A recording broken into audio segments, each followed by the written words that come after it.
যাদের নাম ভোটার তালিকা থেকে বাতিল হয়েছে তাদের জন্য নির্বাচন কমিশন বড় সুযোগ করে দিয়েছে। মাত্র দুটি জরুরি কাগজ রেডি রাখলে আপনারা পুনরায় ভোটার তালিকায় নাম তুলতে পারবেন।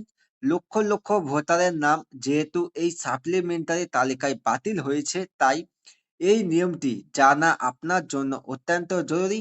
কোন সেই দুটি কাগজ জানতে ভিডিওটি শেষ পর্যন্ত দেখুন।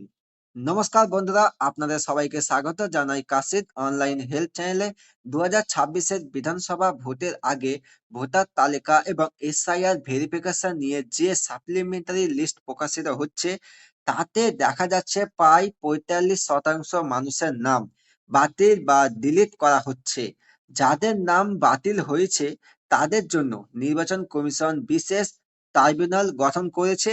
আজকের ভিডিওতে আমি আপনাদের জানাবো ট্রাইব্যুনালে আবেদনের সময় কোন দুটি কাগজ আপনাদের অবশ্যই দেখাতে হবে এবং কিভাবে আপনারা আপনাদের ভোটার অধিকার ফিরে পাবেন।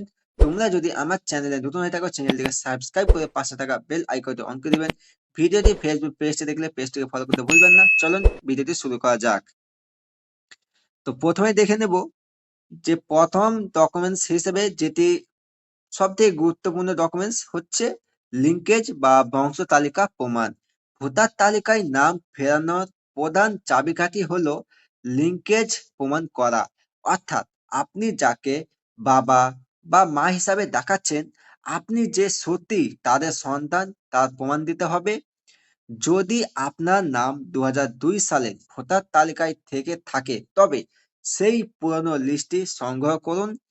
যদি বাবা-মা মারা গিয়ে থাকেন তবে তাদের মৃত্যু শংসাপত্র বা ডেথ সার্টিফিকেট এবং আপনার সাথে তাদের সম্পর্কের প্রমাণ হিসেবে আধার কার্ড বা প্যান কার্ড রেডি রাখুন।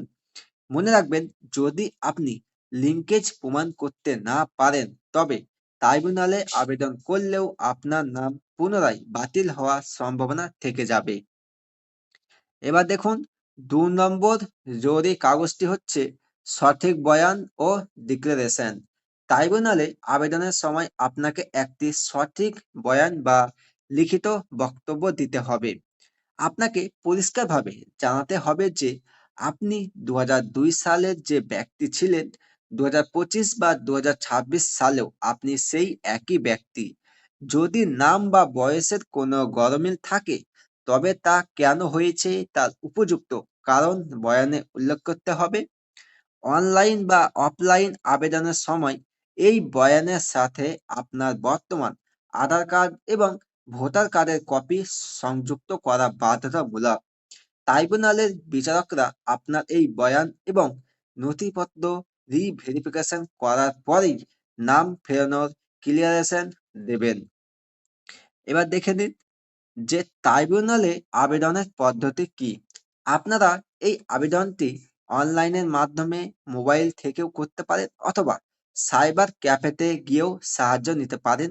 এছাড়া অফলাইনে আবেদনের জন্য আপনাদের বিএলওর কাছ থেকে ফর্ম নিয়ে নির্দিষ্ট ডিএম অফিসে জমা দিতে হবে। মনে রাখবেন, এসআইআর প্রক্রিয়ার মূল ভিত্তি হলো সঠিক নথিপত্র এবং লিঙ্কেজ। যদি আপনি একজন বৈধ নাগরিক হন এবং আপনার কাছে উপযুক্ত প্রমাণ থাকে তবে অবশ্যই আপনার নাম চূড়ান্ত তালিকায় ফিরে আসবে। আপনার ভোটার কার্ডের স্ট্যাটাস কি এখন ডিলিটেড দেখাচ্ছে? আপনাদের মনে যদি কোনো প্রশ্ন থাকে তবে অবশ্যই কমেন্টে জানান। আমি আপনাদের প্রতিটি সমস্যার সমাধান দেওয়ার চেষ্টা করব। ভিডিওটি ইনফরমেটিভ মনে হলে লাইক করুন এবং পরিচিত সবার সাথে শেয়ার করে দিন যাতে কেউ ভোট দেওয়া থেকে বঞ্চিত না হয়। সরকারি সব গুরুত্বপূর্ণ আপডেট সবার আগে পেতে আমাদের চ্যানেলটি সাবস্ক্রাইব করে পাশে থাকুন। দেখা হচ্ছে পরবর্তী আপডেটের সঙ্গে। ততক্ষণ আপনারা সুস্থ থাকুন, ভালো থাকুন।